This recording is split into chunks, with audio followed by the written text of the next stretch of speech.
prospect.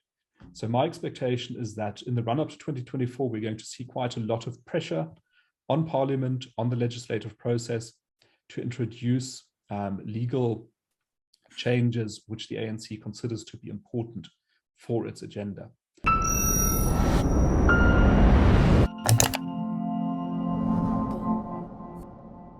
How will the ANC respond to its declining fortunes at the ballot box? I posed this question to John Endres and Frans Cronje in a recent episode of my podcast, Solutions with David Ansara. If you enjoyed this discussion and you would like to watch the full interview with John and Frans, you can do so by clicking on the link in the description below. Enjoy. And his Action Essay. What do you make of Action Essay in particular? And because it doesn't seem to be very strong in terms of its ideological character, but it seems to be playing a very interesting strategic game at the moment. What are some of your thoughts on Mashaba and his movement? David, yeah. Look, the cliche and the fear on South Africa was that it would turn to the left and it would become another failed Zimbabwe, Venezuela kind of socialist experiment.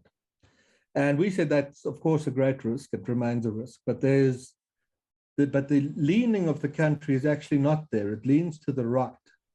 And not so much being socially conservative. It's quite socially liberal, but it's quite economically conservative. And I suppose it's not, in terms of law and order, it's not socially liberal. It's a country where cell phone thieves are beaten to death in the streets. And many of the observers of that across every social and political strata feel better about themselves in the aftermath of such a lynching. That's not a socially liberal society. And the missing link in South African politics, we sensed, was a movement that could capture that conservatism on the right of the spectrum, obviously, but within Black communities, what we've called over the years the rise of Black conservatives. And we haven't had that on the scene. Musi Maimane could have been it. But I think he was so cajoled by his handlers at the time that they screwed that up. The baton, therefore, falls in a sense to Mr. Mashaba. Now, what is a Black conservative? For us, you're absolutely unambiguous about capitalism, a market economy, and wealth accumulation. That you're clear on. This isn't about a big redistributive socialist state. Enjoying this analysis? Click here to sign up for our 30-day free trial for more content from the CIA. You are clear on the importance of the private sector in leading the investment to make employment and wealth creation possible. That you're very solid on. You're strongly anti the kind of incompetence, corruption, and malfeasance that came to characterize the ANC. This would be the classic definitions, not necessarily the attaches to every aspect of ASA's work. And you're strongly anti-racist, and the ASA thing has that as well. And if you polled South Africans at any point over the past 20 years, you'd see this thing as a winner. If you put that offer across, you're going to win a significant degree of political support. And I think it's that force that ASA has tapped a little bit in the support that it's won in this most recent election. And if it is able to play a constructive role now as a member of that pack that John describes, the effect could be to contribute significantly to the defeat of the ANC in 2024, because that is now perfectly possible. I in fact think it's likely that the ANC will be defeated in 2024 if the parties to the pack that John describes are able to cooperate very closely and effectively on the core issues. And the only reason I think the ANC will escape such a fate now, 3 years or so, 2.5 years from now, is if the pack is split or if pack members turn on each other to settle silly historical and personal gripes and scores. If that happens, any pack member, if you're a pack member, and at this point, after getting this mandate from South Africa, You decide that what you're going to do with that is to turn on your peers in the pack and try and go after them.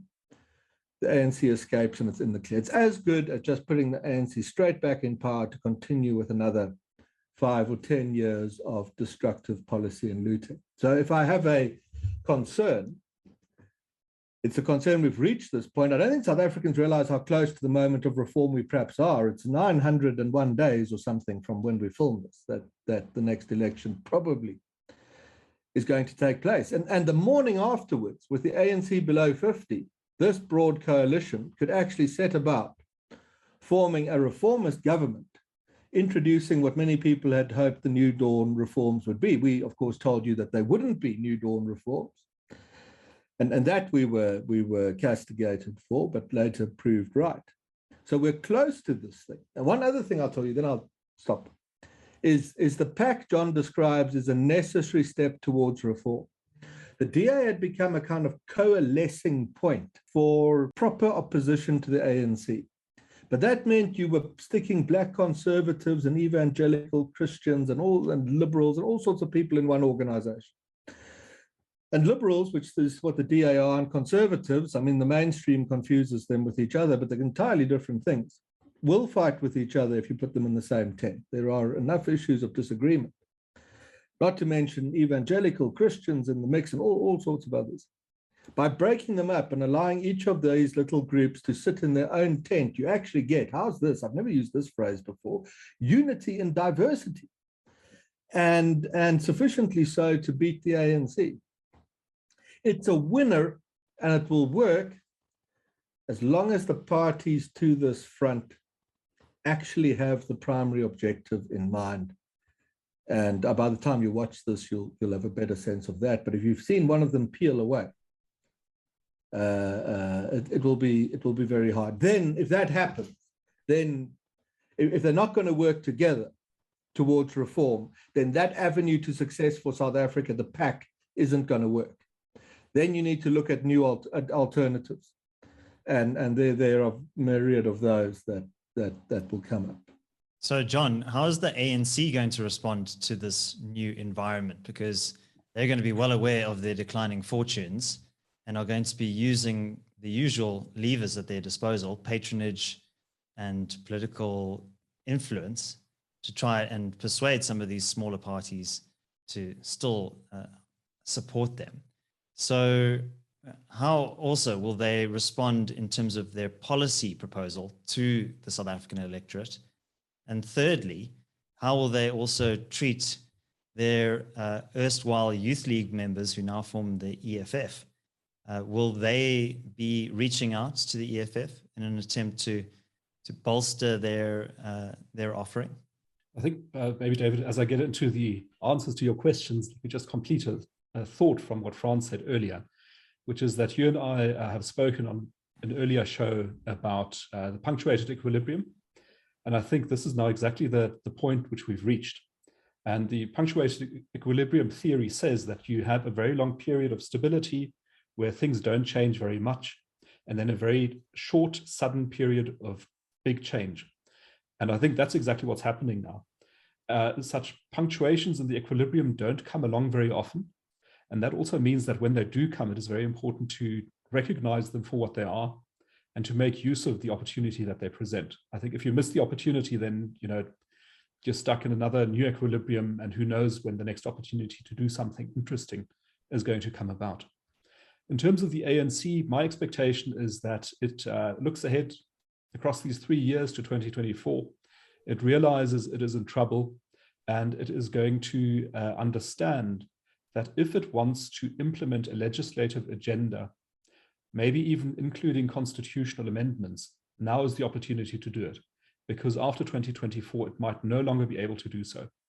So speaking firstly of the constitutional amendments, we know there's a very important one in the works at the moment on Section 25 of the Constitution, that is the Property Rights Clause, which the ANC wants to amend to enable expropriation without compensation.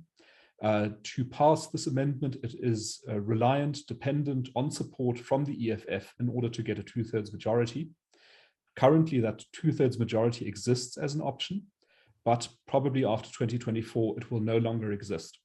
So the ANC and the EFF will be very clear that this is their window of opportunity. If they want to pass it, they have to do it now. The same also, I think, applies to normal legislation. If the ANC ends up with below 50% in 2024 or after 2024, it might no longer be able to dictate the legislative agenda. It may have to negotiate far more, to make far more compromises than it is accustomed to making, and that is not an appealing prospect. So my expectation is that in the run-up to 2024, we're going to see quite a lot of pressure on Parliament, on the legislative process, to introduce legal changes which the ANC considers to be important for its agenda. Thanks for watching. If you would like to watch the full conversation with John and Frans, you can do so by clicking here. And I'd also be grateful if you could subscribe to my other channel that's linked over here. My name is David Ansara. Until next time, take care.